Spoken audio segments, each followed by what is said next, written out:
Hey Nerd Herd, Dynasty Nerds here, back again. And this week we're talking about ADP buys. Where is the value in your Dynasty League right now where you get a player for cheaper than what we think he's worth and where he's going to produce for the 2021 season? We're looking for players that are going to help us win championships. And today we got a couple guys that we think will do just that for just the right price. And don't forget about that news and notes, cut downs, rosters, all sorts of trades, all sorts of stuff moving around. Preseason is It's behind us now. Yep. And we're ready for the real season.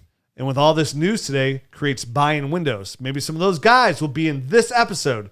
Let's find out. Ready, set, hut. Welcome to the Dynasty Nerds Fantasy Football Podcast, where we discuss dynasty strategy, rankings, and all things NFL. So get ready to geek out on fantasy football with your host, Rich Dotson. And welcome. Puberty it's me, hits Rich at different Dotson. times here for everybody. Come on, Scooby. Yeah, I'm Rich Dotson. I'm a host of the Dynasty Nerds podcast here with my fellow nerds, Matt O'Hara and Garrett Price. How's it going? That's going pretty swell. Got my voice back. All right. Apparently. So we're a week away. A little over a week away from the NFL start of the season. So today we got some good ADP buys. And then, of course, we have, for the Nerd Herd show, we have to have some good ADP sells. But before going all that, we also have to talk about some of this cut down news and notes because we have some news and notes there. Yeah. News and notes are going to get real crazy here over the next couple of weeks, and the rest of the year we'll be losing players on a weekly basis to injury. Guys will break out. Buys will be guys will be duds. And we'll be here along the whole season, breaking it down in a dynasty perspective and making sure you are putting your team in the best position possible. Now, before we talk about all those great things to talk about, which are things, let's talk about a new sponsor of ours that came on last week, and that's Thrive Fantasy. You got to come up and prop up with Thrive Fantasy. You got to get over there right now. They have some really cool things going on. It's a new platform where you can get some of your money in here and kind of put it on some really interesting bets. Now, what Thrive is and where it's different is it's a prop bet app, right? You go in Thrive Fantasy, you get on there, and it's prop bets. So you basically get 20 players that they give you as an option. And they'll say, Nick Chubb, 100 yards rushing, over, under. And then like the over, you get X amount of points. The under, you get X amount of points. And then whoever gets the most points wins Buco Bucks. They have over $140,000 guaranteed in prizes for NFL Week 1 and has already awarded over $4 million. Thrive's featured $100,000 guaranteed contest and $20 to enter, and for first place takes home $20,000. I'm in there. Come on, jump on in. Jared, you're in the Week 1, right? Yeah, get out there. Yep. And right now, thanks for that comment. I was muted. You can use the promo code NERDS when you sign up today, and you're going to get 100% instant deposit first match up to $100. And now what's crazy is like a lot of these other sites you go like, hey, we're going to match your deposit of $100, and it's kind of like slow increments. Not with Thrive. I put my $100 in, boom, I have $200 immediately because I put the promo code NERDS in. It's sweet. There's no working up to it. It's an immediate deposit. So as soon as you put in $100, you get $200. As soon as you put in $20, you get $40. And I'm not a mathematician, but if you put in $40, Matt, you're getting, I think 80. Woo, we're rich. Yes. We're rich. I am very good. So right at now, math. go to website www.thrivefantasy.com and sign up and prop up today. They're also on Thrive Fantasy on the App Store or Play Store today. Get on there, check them out. These are all different, and there's 20 players that you got to pick from. And which, are you going against the odds to get the most points? You kind of got to go against the grain. You got to get a little ballsy to the wallsy here. Thrive Fantasy on your App Store today. Use that promo code NERDS, and you're going to get double your money. Double. I put $100 in because I wanted a free $100. So I'm sitting there with, well, now I got 180 because it's entered this $20 contest. But it's awesome. It's fun. It's a new way to get rich. And coming for somebody that's named Rich, it's a good place to be. Nice. So, is that part of their official read by Ballsy to the Ballsy? Yeah, I'm sure it is. I get a lot of leeway on these shows about making it your own. Yeah. And I got my own vocabulary. As most of you that listen a while know. I mean, hey. So let's get in here. Let's talk about some preseason newts. Kind of like an amphibian frog family. I thought you said preseason nudes. I thought he said nudes as well. Ooh, who's out there? We got some Baker Mayfields. Oh gosh, no, I hope not. Calm down. Duct tape. All right. Biggest news of the day. Obviously, you might think it's quarterback news. You might think it's tight end news. Here it goes. It's not. Yep. Now, the Tennessee Titans drafted a player in the 4th round of their draft by the name of Dez Fitzpatrick. Yep. Now, if you guys are new to the show, when we were breaking down the film of Dez Fitzpatrick, yes, I had made a bold statement going, continue. This guy will not make an NFL roster. I'm telling you, crystal balls right here laid out. He will not make an NFL roster. And you two guys, you two handsome gentlemen, were like, Rich, he's going to make an NFL roster. And then you had the gonads to come on this show and say, ha, Rich, he was drafted in the 4th round by the Tennessee Titans. Which shows that our process was right. Yeah, good process. You and the Titans should go all get a new job. And here he is, cut by the Tennessee Titans. Well, I'm waiting for my apology. Keep on waiting, sir. I will keep waiting. You will I'm get not gonna hold my nothing breath. and like it. Waiting. Hey, just another time, Rich, here I am, another pat in the back. People talk about, like, Rich, you pat yourself on the back a lot. I'm like, yeah, I know, it's a nice back. It deserves a well-loved tapping. Tap, tap, tap. Dez Fitzpatrick cut. Why? Because he is no good at football. And obviously, if you're a 4th-round pick and you get cut, that means, guess what? He struggled throughout camp. He was not very good, and he wasn't making the transition. Hey, new career path. What rhymes with struggle? Juggle. Have fun in the circus, Dez. More news. Speaking of struggling and juggling, Antonio Gandy Golden got cut. Yeah. I was going to talk about that when we got to the Jarrett Patterson news. But it just makes more sense because he was a juggler. Yeah. An actual juggler. Yeah, remember? Last year. In his rookie profile? Yep. I did skilled like at so many things. Super smart, super skilled at everything. Obviously not skilled at making rosters, which is crazy because he's a prospect we all kind of liked. Yeah. He was. Yeah, a small school guy, just another guy that just didn't make the transformation from small school college to the NFL. It's hard out there. But now we mentioned gluteus minimus. Makes the 53. They cut Peyton Barber, which is great news for Antonio Gibson because now he's the bigger back on the roster. He's the taller back. He's bigger. He's 220-something pounds. That's true. But I mean, like, the BMI, I think, would favor Jarrett Patterson. He's a little thick bowling ball. I don't think you're going to have Jarrett Patterson at all 5'6" be running between tackles. You never know. That's what he does best. No, you send in Gluteus Maximus, and you send him down there. Yeah. Antonio Gibson. Yeah, gluteus minimus is behind him going, good job. Yeah, exactly. But nobody can hear him because he's so far to the ground. So he's screaming up. Get out your ear horn. So he makes the roster.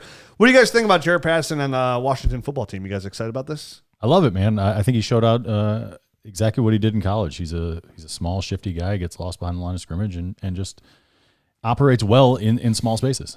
So I think he earned that roster small spot. spaces. He has so much room to move, but he moves well laterally. This is one of the fun things about doing our evaluations pre-draft, because had you just done them post-draft, you're like, oh, it's an undrafted guy, and I'm not going to pay attention to him. Well, he ended up being one. I think he was my running back 6 pre-draft, and I dropped him a little bit because of being undrafted. But I was like, I still like the player. I think there's a chance, and sure enough, he showed out, looked really good in camp. And I still don't think outside of an injury he has much fantasy relevance for now. But we've seen 3-star young running backs already go down this season. I don't wish it upon anyone else, but it's good to have a good solid player behind him. He's a guy that could make some noise if he got an opportunity. Another guy that we I think all three of us universally like, Khalil Herbert, also made the team there in Chicago. Yep.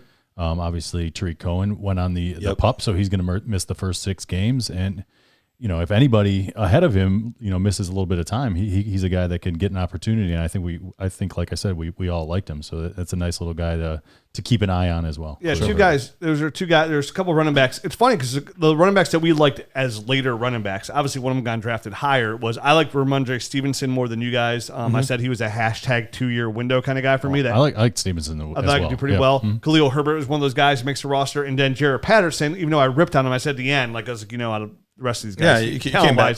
He's pretty good for gluteus minimus, and they all make the roster. And you mentioned this is why you listen to Dynasty podcasts, because if you go by the NFL draft, you're drafted Herd Fergs like Dez Fitzpatrick in the 4th that get drafted in the 4th round, and then you're missing out on guys like Jarrett Patterson and Ramondre Stevenson, who was also drafted in the 4th round. But Khalil Herbert.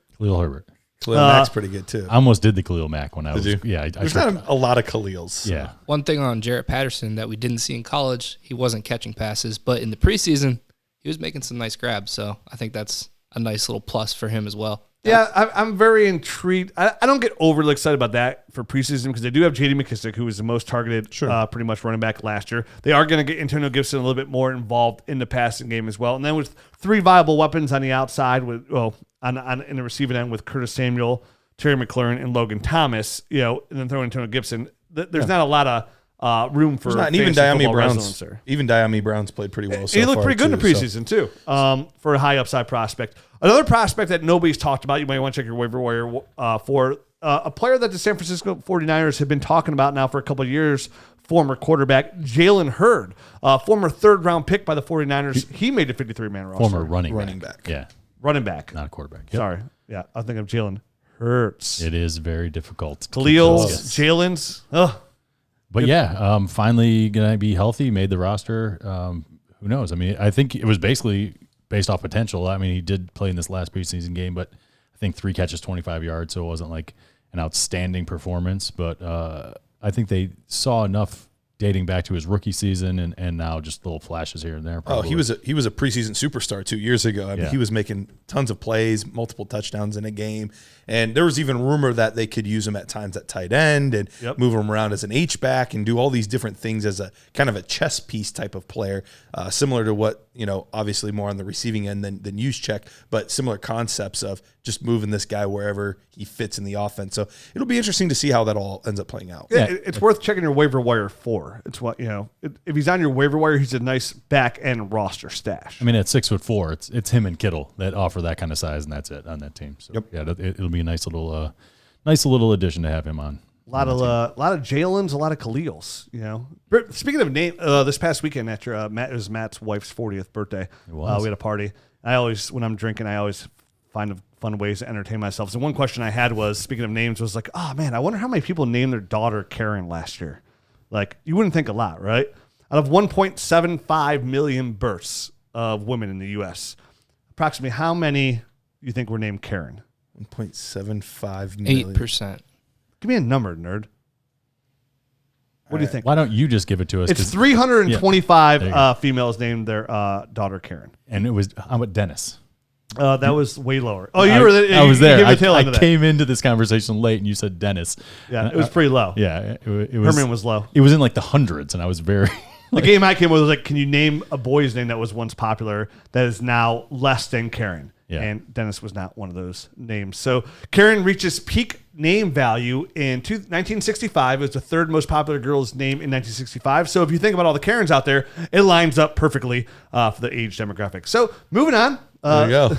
Little wondering where you were going with that. Little news and notes there. Another news here, that a player that's guaranteed to be on your waiver wire, unless you're in a league with me, Trinity Benson was traded to the Detroit Lions for 2 draft picks. And now the first thing you're going to say is, Rich, who's Trinity Benson? And my answer is, your guess is as good as mine. I went back, I looked at his preseason numbers. They looked pretty good. He played for the Denver Broncos. So if you're a Broncos fan, you've been following his preseason action. You're like, hey, he's looked pretty good here. This is a team that's really loaded at receiver. But Rich, why is this news and notes for some guy who was an undrafted guy gets traded to Lions? 2 things. Well, a couple things actually. One, which is also 2. Which is also 2. But go ahead, go on. 1, 2 things. No, wait, a couple. Listen, those things, cut it out. 1, they gave up 2 draft picks for him, so that's significant by itself. It was like a 6. Sure. They gave up a 6 and maybe like a 5th, something like that. 2 days, but still, it's 2 draft picks nonetheless. 3 minus 1 is 2. They cut Rashad Perriman, which was a surprise cut. I mean, he was kind of a surprise cut this week to cut him. I was surprised about that. And then they also cut Geronimo Allison. So now that only leaves them with, it left them with Quintus Cephas. It left them with Amon-Ra St. Brown. Yeah, it did. Tyrell Williams. And then the other guy, I can't remember his name. I don't probably need to remember it. And now they bring in a guy like Trinity Benson. I wouldn't be surprised they add another guy who's cut this week. Maybe like Antonio Gandy-Golden, John Daryl Brown. Hodge, John Brown, who was just asked for his release from the Raiders, was granted that release. But absolutely worth a stash if you check your waiver wire and you got the room on your roster. Trinity Benson, wide receiver now of the Detroit Lions, worth adding to your roster because, well, there's just no wide receivers on there to catch footballs, and opportunity equals fantasy football points, and you can't win your fantasy football games without scoring fantasy football points. Pick them up. So, we mentioned John Brown. Cam Newton. Sure. Yep, cut loose. We didn't mention that. No, We didn't. I mentioned it now. You're mentioning it this very, is the mention. very nonchalantly right now. I'm looking at you with the look of like, do you have anything to say about Cam Newton being cut? Because it's, where'd you go? Where's he end up? What's going to happen? That What was are you gonna do? that was obviously the most shocking news for me today. It was not Des Fitzpatrick, although that did raise my eyebrows a little bit because I knew there was going to be ramifications from Rich from the Des sure. Fitzpatrick. was Oh, we got tagged by like 5 people Did on we? Twitter. Oh, I yes. missed that. Okay. Yes, we did, man. Trust me. The nerd herd let us know. Okay. Got a lot of exclamation points. Yeah. Well, yeah, I mean, that's obviously they saw what they needed to see out of Mac Jones, clearly. And I don't think the COVID mix-up helped Cam one bit where he missed a whole week of practice and kind of let them see exactly what they had in the youngster. Which is good stuff. Yeah, he's operated the offense well. I think now it gives him the opportunity to, I think, just tailor the stuff to the young guy a little bit more. Mac Jones obviously has a different style than Cam Newton and probably a better, more accurate thrower of the football and less mobile, obviously.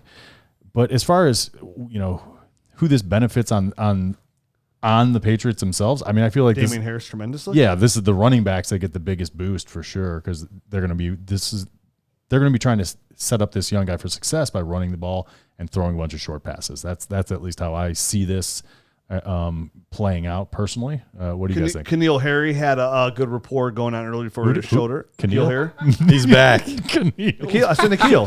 No, you said Keneal. You said Keneal. Evil Knievel. I know I did. Knievel. Nikhil. I Nikhil know I Harry. did. I know I did. I know. Listen, I know what I did. Cut it out. I was trying to move on. I did it on purpose. No, I didn't. He had a good rapport. Probably a good sign for a guy like Jonnu Smith, Hunter Henry, keeping things short. But Damian Harris is obviously the biggest benefit here, at least for the goal line carries. And then James White still, talk about a running back that has gotten no run whatsoever. One of the most all-time best fantasy PPR running backs over the last decade, James White alone there. He might get a slight boost here as well. I think it's interesting that they kept all those. I mean, they kept Ramondre, they kept Harris, they kept J.J. Taylor. J.J. Taylor is an interesting one. And they kept James White. And I feel like those two guys are redundant, but unfortunately, I think for the Patriots, J.J. Taylor just showed too much. They couldn't sneak him back onto the practice squad after what he showed in the preseason.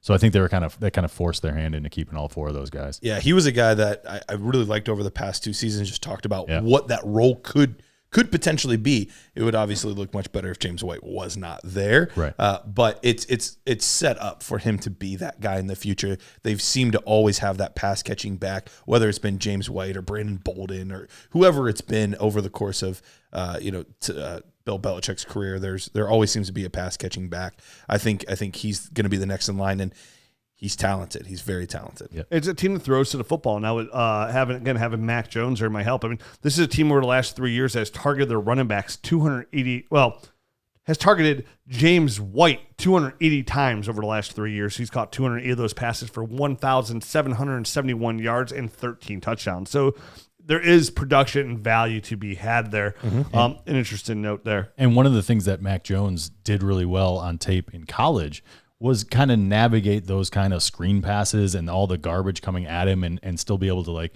move just enough because he's not a real mobile guy, but move just enough to get that ball to those running backs and those other, tight ends on those kind of inside screen passes. So I think it's a skill set that's going to suit Mac Jones and the running backs and tight ends that they have. Yep.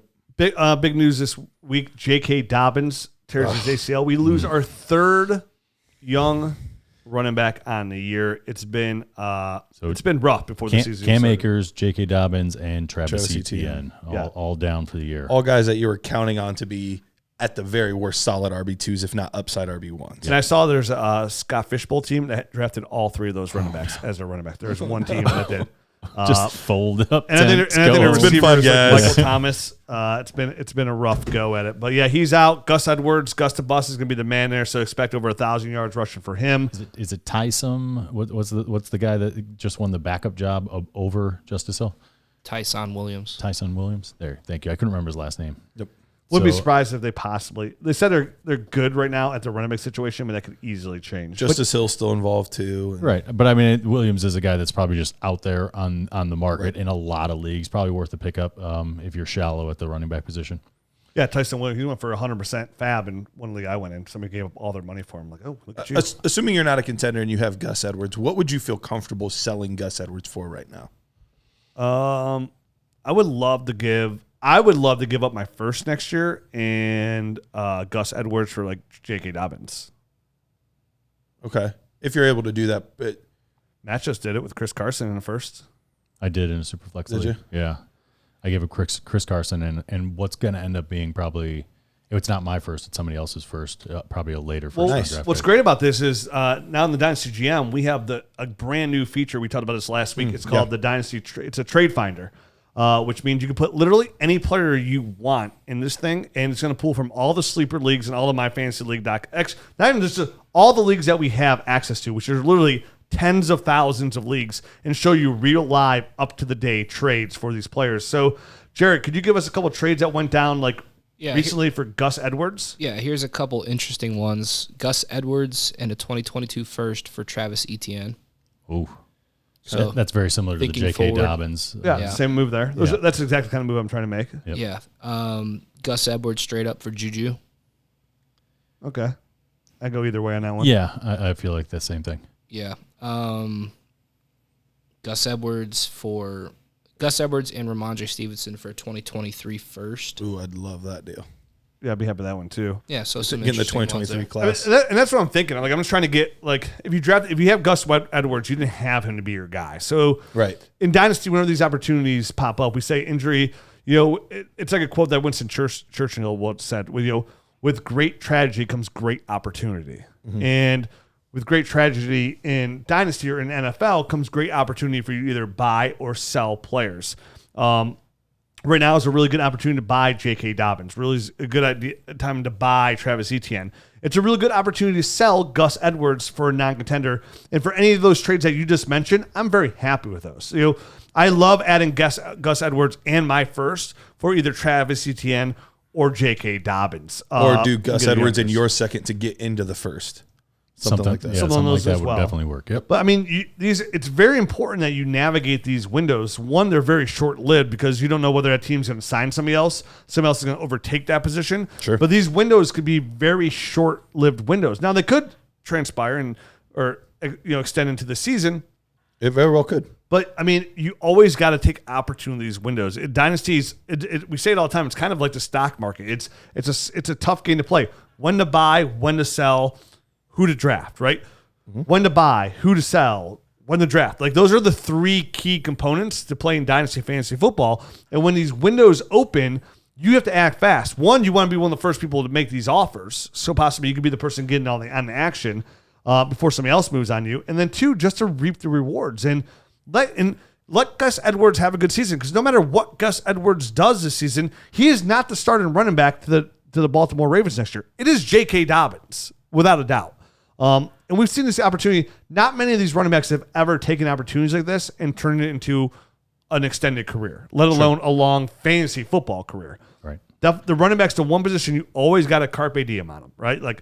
Seize the day, take this moment, get a first-round pick, get a young player that's hurt. So that's big news there. Obviously, J.K. Dobbins, if you could buy him for sure. If not, he's a hold. Do not sell him for a first-round pick. It is really sad too, because all signs were pointing to this being a very good year for him. The usage looked like it was there. All the reports in camp were good. Yeah. He looked good in preseason. I've traded for him in multiple leagues. It's heartbreaking. I've given up multiple firsts for J.K. Dobbins, and I've had literally trade for him these last couple months in multiple leagues, and now I'm sitting here with my pockets empty and no first. My team's pretty bad. I wanted to buy him. I didn't have opportunities to, but I actually just sold him to Tyler Gunther in the UDP. Oh, I know. And then Mr. Trade Man himself, and now he's blowing up. He does have all everything. those three guys too that we mentioned earlier: Travis Etienne, Cam Akers, and J.K. Dobbins. He has all three of those in the UDP All three of them. He traded for all. He traded for all of them, and they all got hurt. And now he sold everybody. He sold the farm. He also had DeAndre Swift, so he sold everybody, which was I hated that DeAndre Swift trade, by the way.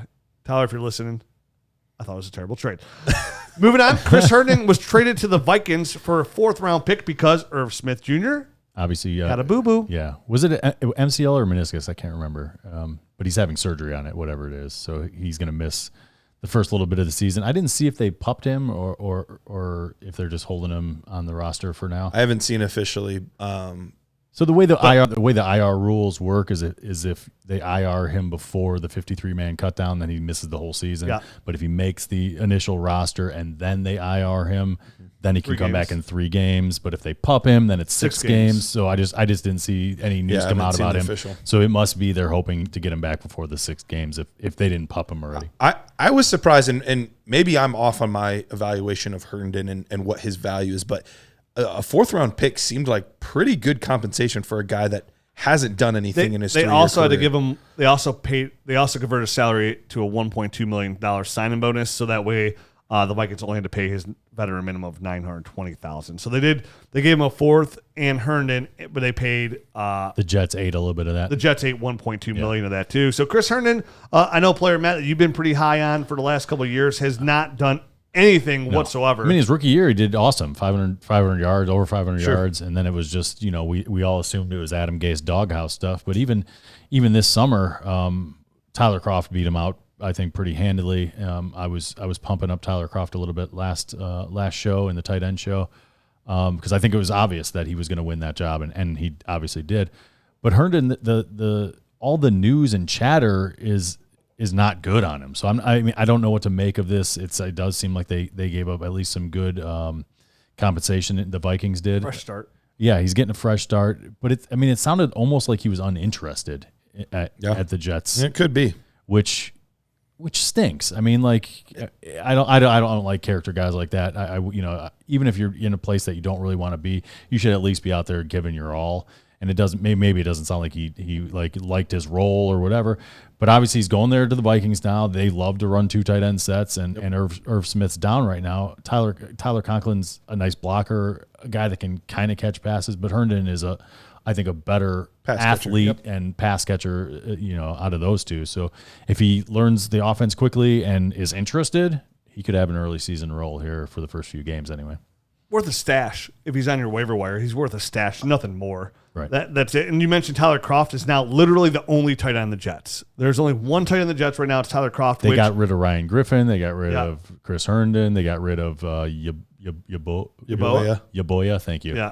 Yaboa. So, I mean, it's literally just Tyler Kroft. So look for them to add a tight end at some point, which opens the door for possibly now the Zach Ertz trade to come through, and they add a guy like Zach Ertz to the Jets to give Zach Wilson another weapon there for New York, that would be great for a young quarterback like that. And of course, a couple more news before we get into our buys, which this is a long segue into our buys. Xavier Jones, a player that we're excited about. We told people to go out there and buy and get out of SMU, who made the team as an undrafted free agent for the Rams. Was cut, waived, injury settlement.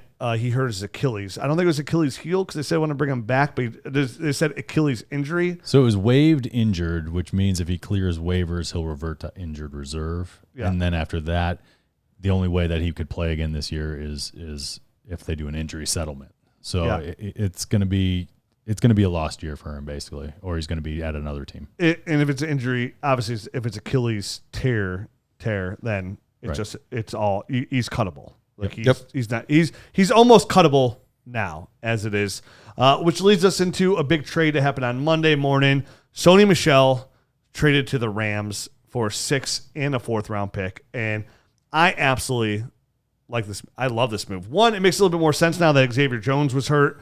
Darrell Henderson hurt his thumb. We don't even know when he's coming back or how bad it is, to the point where Sean McVay came out and said the big reason we made this trade was because we had a lot of concern about Darrell Henderson's durability, which has been a major concern. Because when we broke down Darrell Henderson in this podcast a couple of weeks ago, I was like, the only problem I had with Darrell Henderson, why he was a big sell for me at the time, was every time he does anything, he gets banged up. Every single time. And what's interesting to me about the Sony Michel trade is the fact that they went out and traded a 4th and 6th round pick, which is pretty good compensation for a running back. It is. When we knew a whole bunch of running backs were about to get cut, and there's a couple guys that are on the free agent market that could have been possibly brought in. So I like this Sony Michel trade, and I like it a lot.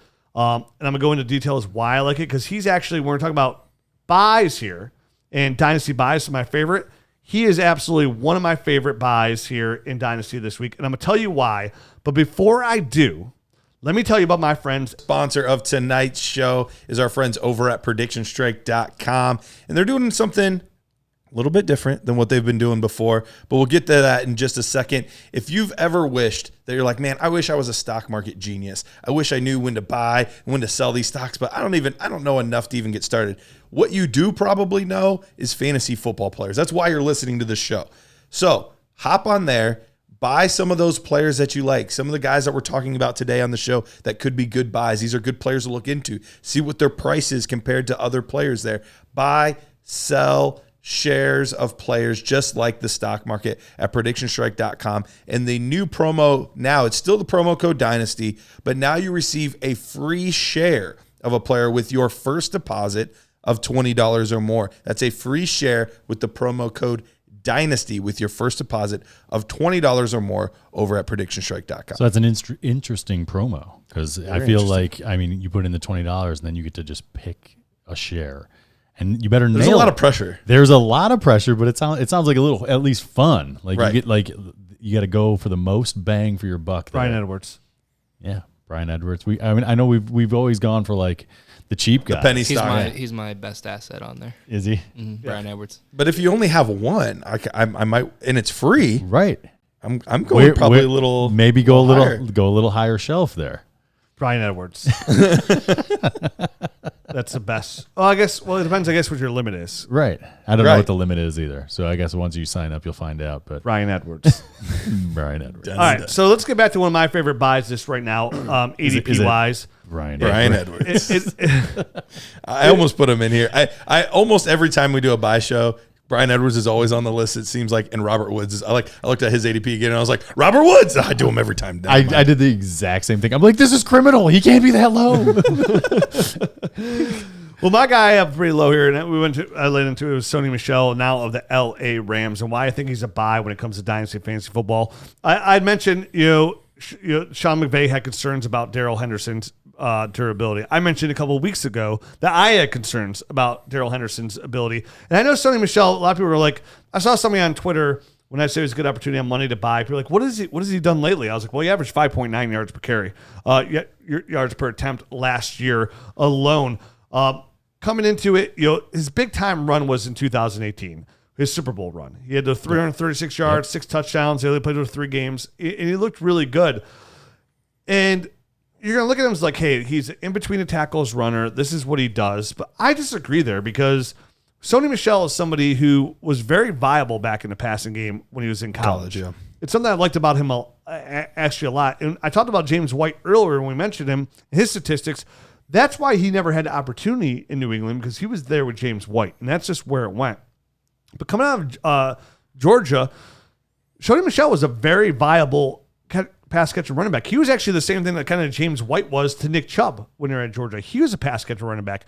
And actually, some of the stats were he was number 2 amongst all SEC running backs that had a certain amount, I think it was at least 20 targets and yards per run per route, somewhere around there. It was like 1.16, somewhere on those here. He was very viable there.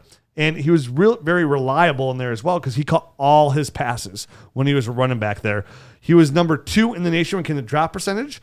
And when he got the ball, I remember going back to his tape, what we liked about him so much, when he got the ball in his hands, he was a weapon. When they threw him the football, he got downfield with the ball in his hands, forced missed tackles on a consistent basis, had 55 career receptions there for Georgia as well. And he looked really good doing it. And right now, he just hasn't had an opportunity in New England. He's only been targeted a total of 40 times. He's only had 26 catches for 258 yards and a touchdown. And going off of last year, I said he had averaged 5.9 yards per attempt. Last year, in his final 3 games of the season, 36 carries, 219 yards, averaged 6.8 yards per carry, had 4 catches and caught all 4 targets and 4 catches for 68 yards. I believe firmly that Darrell Henderson is not the back to own in LA. I believe it's Sony Michel. That's a guy who I think is going to own. I think he's going to lead that backfield in touches. I think he's going to lead that backfield in fantasy football production. I think right now, in a very short window it may be, I think Sony Michel, who's looked healthy over the last almost 12 months here, finally could see his first round potential when he was taken late in that draft a little over 3 years ago or 4 years ago. So I think Sony Michel is a great buy. And right now, going as running back like 40 overall, somewhere around there in Dynasty ADP, it's pretty low. It's running back 61 in Superflex. So, I mean, I don't know. I mean, if the PPR, sometimes the PPR ADP is different than the Superflex. Slightly different, but they're close.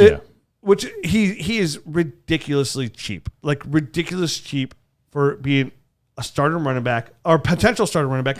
It's only James Funk, Darrell Henderson, and Sony Michel. And that's it. And for the draft capital they gave up, they're not going to go out and start spending. First of all, they don't have money to spend. They go out here and get these other running backs. I believe Sony Michel right now for a contending team for the dollar price sign of what it is. Yeah, it's easy. We can go out there and say Gus Edwards is a buy. Mike Davis go out there and get. Out of all the upside, the cheapest value you're going to find right now, it's Sony Michel for the LA Rams. I think he's an absolutely fantastic buy. Coming off a great end of 2020, the opportunity is there for him not only be the main running back, obviously between the tackles, Darrell Henderson, he's a little bit bigger than Darrell Henderson when it comes to size. So he could be on the goal line running back as well. So I think he is, when it comes to, he's 5'11", 215 pounds. Darrell Henderson, 5'8", 200 pounds. So odds would say he's going to be the better red zone threat. And I know the stats say Darrell Henderson converted 4 out of 5 touches inside the 5-yard line. That's fine. I still like Sony Michel better. So I think he's a great buy. I think you're going to give up a late second for him at the very most. You probably get him for a late third. I don't know if there's been any trades lately, Jared. Carlos Hyde for Sony Michel. 2022 third for Sony Michel. So a third round pick sounds like it's third round pick value. Yeah. And Marquez Callaway for I'd be willing to do. I'll take Callaway there. Yeah. I'd be willing to do that, especially because you go in with the understanding that this is a 1-year rental overall. Because assuming Cam Akers comes back and is able to play, he is going to. I'm not assuming that. You're not assuming that. Okay. Well, then it's an even greater value for you if that's what you think. But I'm going into it thinking similar lines as Gus Edwards, similar lines as James Robinson, like guys like that, where 2022 is going to look different for them than 2021 did. But to give up a third round pick for a guy that I think legitimately has low end RB2 probably upside to maybe mid. If everything went perfect, I think upside mid range running back too. Okay. If the PPR lines, I think it's upside PPR too. Like running back too, like mid range, like running back like 18, right around there. So not too far off what you're saying, but running back 18 is mid range running back too. Right. So I think if the PPR value falls into place and he can catch 45 to 55 footballs, that's where the value comes to full effect. Yeah, and I think the important thing is that he actually looked healthy this preseason and was running the ball well and moving pretty good. I mean, the first few years of that is, his professional career, it was night and day from his college tape. The explosion just wasn't there. He looked like he was running in sand basically, and the knee was always swelling. He was getting it drained. It was always an issue. But towards the end of last year, he looked okay, and now again carrying over into the off season and the preseason, he's looked good. So.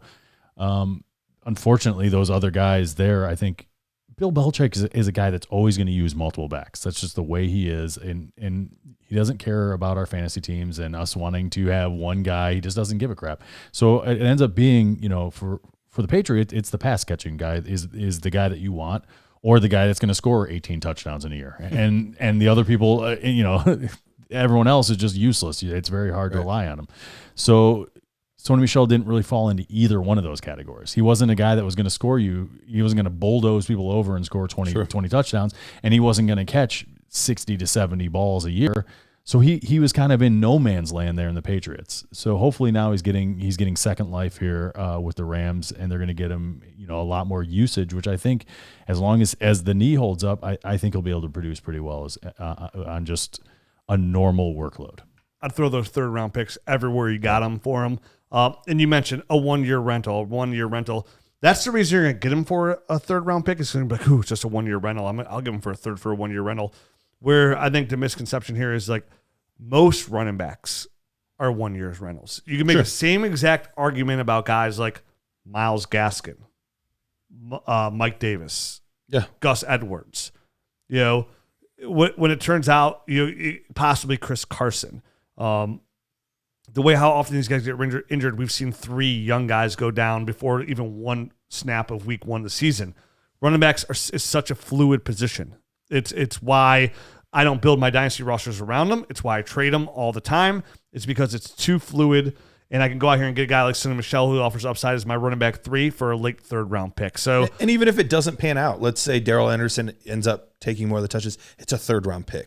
And I think that's the best part about that deal, because I don't think I'm quite as high as you are on Sony, but I'll give up a 3rd round pick for upside any day. Yeah. So I think it's a good depth deal. at the running back position. We need depth at the running back. You need depth at the running back position. Doesn't matter how good your roster looks. If you went into this season, like we mentioned before, Travis Etienne, J.K. Dobbins, and Cam Akers, a month ago, you're like, I am loaded at running back.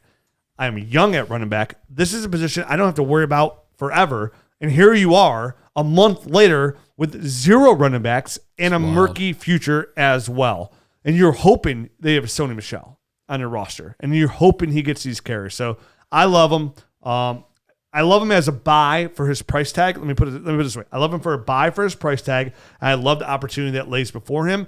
And again, my bold prediction a week early is that Sonny Michel finishes as a low end to mid range running back 2 in a year, and he leads the Rams in fantasy football production. Matt, give me a good buy ADP value wise. All right.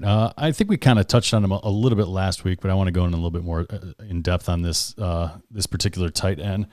Robert Tonyan right now coming off the board as tight end 12, which obviously last year he finished much higher than that. He was the 4th tight end off the board there, or 4th tight end points for the ranking season. Wise. Yeah.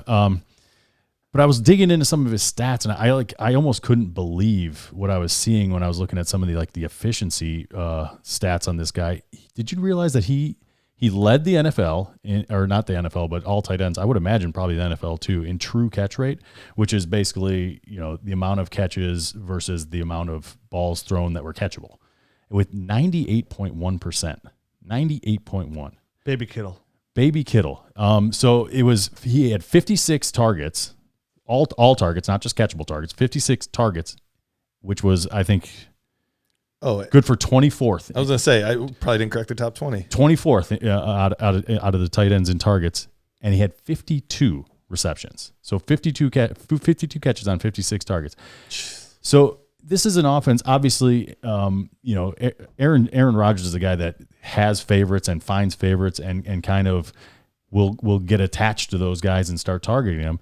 So if that doesn't speak to a need for more targets, I don't know what does. So a guy that's only had 59 targets last year and was able to finish as tight end 4 is coming off the board right now as tight end 12. I just think there's a lot of room for him to grow. He was at over 11 points per game, which is good. It's decent. It's one of those guys that falls in a range.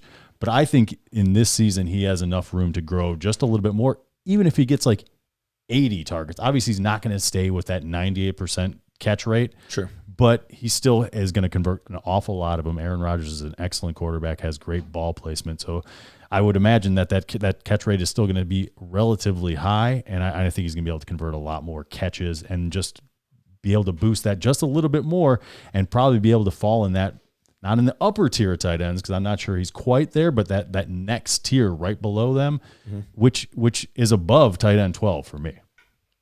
So I'm looking through the trade browser for Robert Tonyan trades, and funny one I came across Mike Williams straight up for Robert Tonyan. Oh, what would you do, Matt? Oh my gosh, my head is about to explode. I don't know what to do.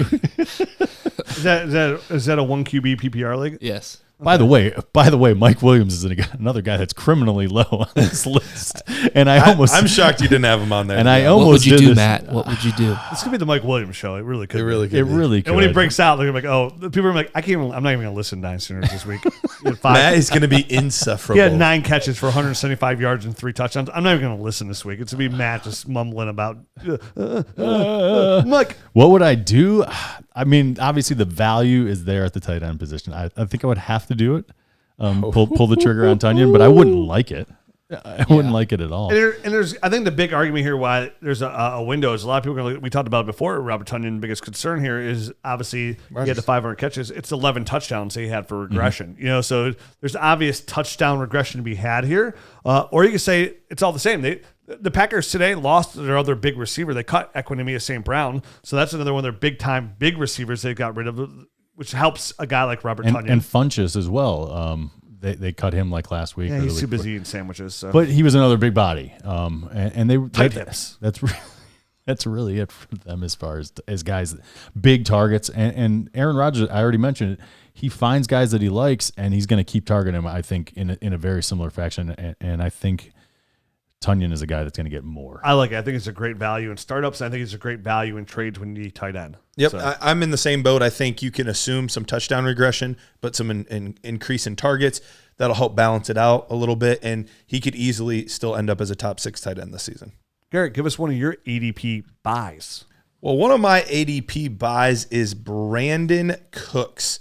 Brandon Cooks currently is coming off the board as wide receiver 48, and I think the biggest concern for people right now is who's throwing him the football. I think that's the main reason that he's down so low, because outside of 2019, where he was dealing with a lot of those concussions and all of that, he has finished no worse than wide receiver 16 in PPR leagues every single season since his sophomore year. So that's 5 out of the past 6 seasons. He has been wide receiver 16 or better, which is just incredible efficiency. He's one of the most underrated playmakers in the league. The other thing is there's nobody else there really to throw the ball. We like Nico Collins as That's it. an upside guy. They cut Kiki Kuti today. Yeah, there's nobody else there to catch the football. So I know that there's also this narrative, and I don't fully understand it, of, well, it's a bad team, so maybe they won't get to throw it to him much, blah, blah, blah. The past 2 seasons, the 2 worst teams in 2020, it was the Jacksonville Jaguars. 2019, it was the Cincinnati Bengals. They both had the first overall pick. They both finished 6th in the NFL in pass attempts in their respective seasons, where they were the worst team in the NFL. I fully expect this to be the worst team in the NFL this season. By a large margin. They have a very high chance to go 0-17. I would be shocked if they ever. were not worst. First team never go 0-17. That's true. Worse than the Browns. Save the Browns. So I think as wide receiver 48, even if, let's say, it's the first year when he's fully healthy that he doesn't end up as wide receiver 16 or better, he could easily still come in 20 spots lower than he's finished every single season and end up as wide receiver 36, a wide receiver 3 for you. And that's still way higher than his ADP currently at wide receiver 48. He's not that old either. He's only 27 years old, about to turn 28 years old. So there's still some gas left in the tank. And on any given week with a guy with this kind of speed in your flex spot, he could go off for 2 touchdowns. Flex spot, I put him in my wide receiver spot all day. I think Brandon Cooks screams value. I think it's been on Twitter. He screams value. He absolutely does. Like you mentioned, year in, year out, besides the 1 year he was hurt, he's a top 16 fantasy receiver. I don't want to hear any of this nonsense about he's on a bad team, because guess what? Bad teams suck. Bad teams are always trailing. Bad teams are always trying to catch up. Bad teams are always trying to throw the football. They have no running back situation. Starting running back's probably going to be Phillip Lindsay. Then you've got David Johnson and Mark Ingram, 2 dinosaurs behind them that might as well be extinct, where I don't know where the hell they're going. I can't understand this team and how they Wait, think don't this is worry. gonna be Rex football. Burkhead is there. Oh, yeah. Did he He make is literally named I after don't know a that he dinosaur. made the team or not. I honestly don't know. So He's named after a dinosaur. it's absolutely ridiculous out there. I love Nico Collins. He screams values too. I couldn't even tell you number 3 receiver. Could be my uncle. Could be my granddad. I don't even know. It's possible. Anything is possible. Kevin Garnett taught me that as well. So I honestly, I would have to check the depth chart. I have no idea who they've got. I saw it today and I saw the receiver's name and I'm like, oh, I didn't even remember that guy. Because Nope, they got rid of ago. like Isaiah Coulter as well. Or I didn't see his name on the list, but No, I think they got rid of him. I think right? got rid of him I think too. he's gone as well. Yeah. Because I didn't see his name on the list of guys there. I know they cut Kiki Kuti there. Yeah. They are just set up for failure, but Brandon Cooks is screaming value for your fantasy football. Anthony Miller, Oh, Anthony so they Miller. traded for Anthony Miller Anthony Miller. is there. Chris Conley. Yeah. I see a lot of 2022 thirds straight up. being traded Brandon for Cooks? Yeah. That's it? Dude, That's what I'm doing when we got the show. Andy I don't know, Dalton in a something. 2022 fourth in a 1 QB league for Brandon Cooks. Like, What? Yeah, I know. What? Wow. I would be happy. see some I would be wilds. happy to give up a second round pick for Brandon Cooks. Yeah. You see I some think it's fair wild value. stuff in I there. would give up a second, which means that should get it done automatically. Like, hey, here's a late second, anywhere from pick 18, probably 24, because my team's so damn sweet. For Brandon Cooks. What do you guys do with the news that's out there that any veteran is available? So Brandon Cooks falls into this this category for trade from the Texans. Oh, I'd be okay with that too. Like if he goes to a team that obviously if he's going to get traded for, it's because they lost a receiver and they need help, and they're going to trade for him and they're going to play him. So I knew that's exactly how I feel. I just wanted to hear somebody say it out loud as well. Like I just wanted to cover it here because I think even if he leaves, he's still in a great situation. So probably a better team, a better dynamic, higher efficiency, Right. maybe not the volume, but higher efficiency, better true targets from a better passer. So I think it would even out either way, unless he just went to an absolutely loaded, stacked roster, which wouldn't make sense for a team to trade something for him. So right. okay. Yeah. Now going back here is a guy we talked about a couple of weeks ago that you guys were kind of out on, but you said you would like him if he won the job, and that's Jameis Winston in Superflex. He's going right now as quarterback 29 overall at ADP of 127, courtesy of Sleeper. And I mentioned some of these facts a couple of weeks ago when I talked about Jameis. Number 5 overall fantasy quarterback in 2019. Went out, had the surgery, and okay, well he had the surgery. Well, how'd it go? Well, so far in preseason, Jameis has looked really nice. For us to sit here and talk so much about Marquez Callaway and how great those catches were, we have to say how great those throws were as well. Right. Leading a Sean Payton offense with Alvin Kamara, pass catcher running back. I think right now he offers that quarterback 2 upside. And at some point, besides Traquan Smith, besides Marquez Callaway, besides Alvin Kamara, he's going to get Michael Thomas back as long as it doesn't get real rough there and get a little ridiculous in New Orleans. And this is somebody who I think is really young. A young quarterback is really hard to get in Superflex leagues. Sure. He's people are viewing him as a QB3, a young quarterback who has if he can go out this year in New Orleans and produce, he will get one of those 3-year $20 million, $25 million deals, kind of like a Taysom Hill early deal or Ryan Tannehill deals, where he's going to get extended in New Orleans. Like this is a team that needs this is a league that needs quarterbacks. Jameis, young enough, a good enough arm, and coming out of Florida State, he was I actually liked Jameis Winston a ton coming out. Like I thought he was an absolutely dynamic prospect. Number 1 overall pick. He has the talent. It's always been It's always been his mindset that's held him back. His maturity levels. And right now with Sean Payton and this team, and what I've seen just in the preseason alone, he offers QB2 upside. And he's going outside of that top 24. To me, that just screams value. Anytime I can get a young quarterback in Superflex that offers upside, I am buying. And what does it take to get Jameis Winston? I don't know what's going in Superflex leagues, but say it's a 23 second because it's a deep class. I am willing to pay that in a Superflex league for a guy like Jameis Winston that gives me depth, even if it's just quarterback number 3 on my roster. Obviously, if I went into the season with like Drew Lock is my number 2, and I was like, oh, this might not work out. You know what I mean? Like I need a guy. I'm even feeling better about that, but in Superflex, you can never have enough quarterbacks, and Jameis Winston offers that upside of probably the same price point of a Ryan Fitzpatrick along those lines. Tom Brady along those lines. Now, obviously, Tom Brady offers quarterback 1 upside, Fitzpatrick high-end quarterback 2 upside, but Jameis Winston offers a ton upside too at a young age. I am buying Jameis Winston. We don't need to go into big details about it because I know we just talked about it. Matt, give us one of your other guys here if you got one real quick. One more thing I'm sorry I wanted to mention on Jameis Winston. I think this is the best coaching he's ever had, like hands down here in New Orleans. So I think that is playing a big part in kind of him developing. And if he doesn't turn the ball over, I think he offers low end tight end 1. Here we go. Upside? QB1 upside instead of low end QB2. So this is huge value for him at going off the board at QB 29. But the next guy that I had, the next guy I have is Elijah Moore, and it's a wide receiver that's a rookie. So there's not a lot to base it on other than the fact that he's coming off the board right now is wide receiver 41. And to me, that's just like criminally low for a guy that I had very high expectations for, after the draft, the pre-draft process, and then the draft itself. And then he gets a quad injury, which is nothing serious, but it's held him out of preseason games and a lot of the practices. And to have his ADP drop that far this early, this might be like the one and only time you can go out and get a guy like Elijah Moore if this ADP is reflected at all in your league. And that's going to be very league specific, I feel like. But if you're in one of these leagues where his ADP has dropped, this could be one of those situations where, like Odell Beckham, when he was injured in his rookie season, his rookie camp, and didn't get a chance to perform in the preseason, didn't get in until about game 4, and then lit the league on fire.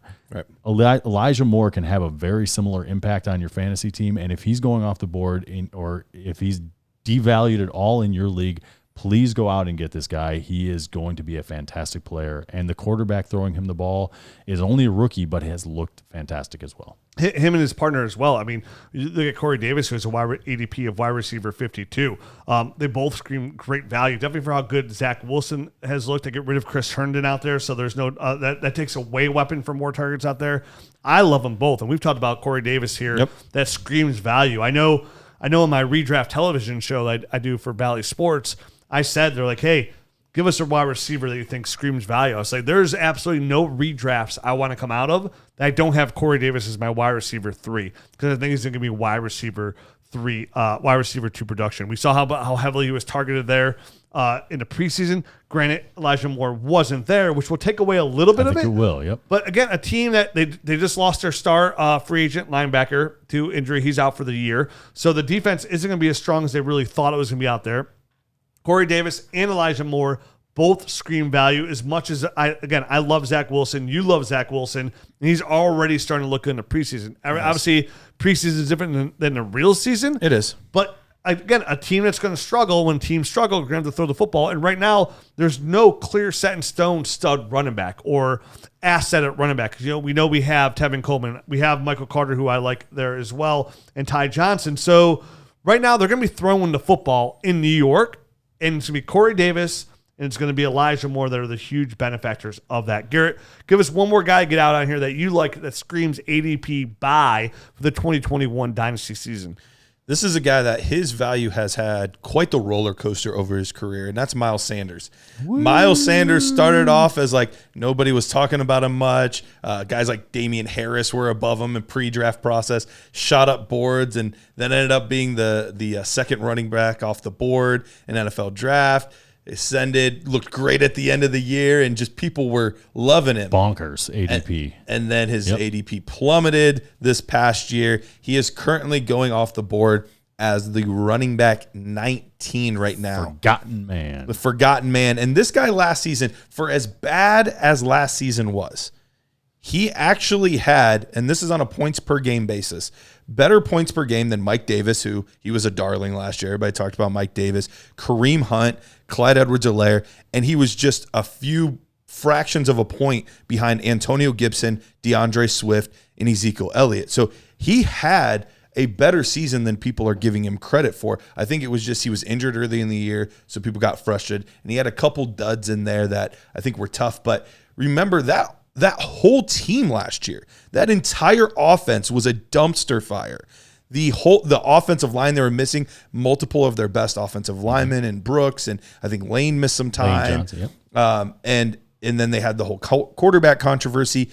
This year has been better overall as far as they haven't had all the injuries, they haven't had all of the circus that went on the year before. There was a lot of instability in the whole organization last year. Offensive line's a little better this year as well. So I just think that at running back 19, for a guy that's going into his third season, I don't see a scenario where he's much worse than that. But I think there's several scenarios where he could ascend back into being in the RB1 conversation once again. Yeah, I think he's more of a running back too. There's a lot of concern I have with Miles Sanders right now with the amount of drops he's occurring in camp, which is that because I really loved his tape coming out of Penn State. I loved it a lot. So did I, yep. Extremely talented runner. having a real bad case of drops in camp, which means they're probably going to give those pass catching downs to Boston Scott over him. So I think that's going to limit his fantasy upside just a little bit, which puts him in that running back 2 category. So for me personally, like I don't mind Miles Sanders. I don't hate it. It's just I think running back 19 is right around where like I would have him too. Personally, it seems about right. It doesn't scream value to me. Let me put it that way. He was second last year, by the way, in drops amongst running backs. Oh, he was actually, Yeah. Ooh, and so it's carried over to camp as a huge concern as well. So he had 8 last year. Surprisingly, the guy that dropped the most was Alvin Kamara, but he probably had the most. It's opportunity, Yeah, probably more opportunities targets. too. Yeah, I mean, he literally over the last 3 years, I mean, Kamara's like leads the league. The last 2 years, he leads the league in receptions. It's Kamara. It is Ezekiel Elliott. Zeke Elliott was a third, and Dalvin. Oh, it wasn't Dalvin. I can't remember the Was other it Christian guy. McCaffrey? No, he was hurt last year, so it doesn't count. He still might have had enough. It's Austin Eckler, Zeke Elliott, and Alvin Kamara. So that's the only thing. And the fact that you tell me that set, which I did not know, he was second in the league in drop passes at running back position, which, again, if you take Kamara out because of opportunity, then the fact that they've been screaming about this in the preseason and training camp, these were dropping passes, which they're probably just going to take that role away from him altogether and give it to Boston Scott, which is my only concern about Miles But that's what Sanders. Boston Scott did last year, too. I mean, he was taking a lot of the receiving work last year as well. So I don't think it's going to change much as far as his points per game goes. Which is fine, but still points per game because sometimes, yeah, I get it, man. It's something like it's on my monitor list. It's just I hear you. It's just I a hear you. caveat to your buy. Like I'm with you. Like I want Miles Sanders. Like he's in my Scott Fishbowl. He's my number 2 running back selected. Mm-hmm. It's just that's kind of my one downer. It's like in today's PPR leagues, like I need you to be casting some footballs. You're unless watching you're like, it. You're monitoring it. You're Yeah. just you're making mental notes on. If on you're the not drops. Derrick Henry, Yep. you're not Nick Chubb. It's a huge concern for me. Who would you rather have? Because they're going right around the same range right now. Would you rather have him or would you rather have David Montgomery? I would rather have David Montgomery. Would you rather have him or Josh Jacobs? I would rather have Same, Josh Jacobs. same draft class and everything you're going. Yeah, there, huh? and Josh. they're all right Yeah. around the same point right Yeah, now. I would go Josh Jacobs because he's been more consistent. And then the next guy is Kareem Hunt. Would you rather have him or Kareem I'd Hunt? rather have Miles Sanders. Okay. Opportunity. Anything you flip flop on those for you? No, I think those are about right. All right. All right. Well, that's it. We have one more show, which is going to be the bold prediction show for you next week. Can't wait to do that. Then we're into the NFL season. So we got some bold predictions coming up. And we mentioned we have the new trade finder on Dynasty GM. I encourage all our listeners, all our viewers on YouTube to get to DynastyNerds.com today and check out the tools that we provide for you to get you through this Dynasty season at the highest level, to make sure you're in a position to make the best decisions for your Dynasty team. When those windows open, when they close, you are at the forefront of that news and decision making. We provide all the tools that you need to dominate your Dynasty League at DynastyNerds.com. And we back this up with a guarantee of see if it works for you, because we offer all this for free. There's a free 3-day trial on DynastyNerds.com. Sign up for the Dynasty GM, see if it works for you. One thing we always promise our listeners and our viewers is it's always going to get better. Yep. So whatever you see now, I saw a comment today that said, wow, after the trade video came out, like, I think I didn't stay with the Nerd Herd and the GM. I think I might have to sign back up after I saw this. So this is the one thing we always promise. With all the new memberships we get, all that money gets reinvested back into the Dynasty community, which Pump is it in. you guys, right? Yep. Every membership we get provides us more opportunity, more revenue to build bigger and better tools. We had said when we first launched the GM, which is 1 year ago this month, that whatever it looks like today will be drastically different than a year ago. And I can assure you, and anybody that's listened has had it since last year, can attest how drastically different this tool is. And then not only do you get a Dynasty GM tool, but you get all the other tools on DynastyNerds.com as well. You get our rankings, you get our rookie insights, you get the nerd score. And of course, the most important thing, that now that the our college football is starting back up, you get access to the Dynasty Nerds film room, which gives you access to all 22 film on all the rookies coming up for this season. And of course, if you're looking for free stuff to get ready for your rookies as well, we have the Dynasty Nerds mock draft app on your app store today. All of this is what we provide. I will say, Jared just shared with me the sheet for the 2022 class for the nerd score. So the work for that's already underway. Oh, getting after it. So that and so much more, not even including all the great content articles we have at DynastyNerds.com for free as well. Check it out today, DynastyNerds.com. Check out the YouTube channel. We're going to have so much more unique content coming there throughout the season as well. Hit that like button, hit that subscribe button, notifications button, so you don't miss any content we are providing here. We'll see you next week. I can smell what the season's cooking. Adios.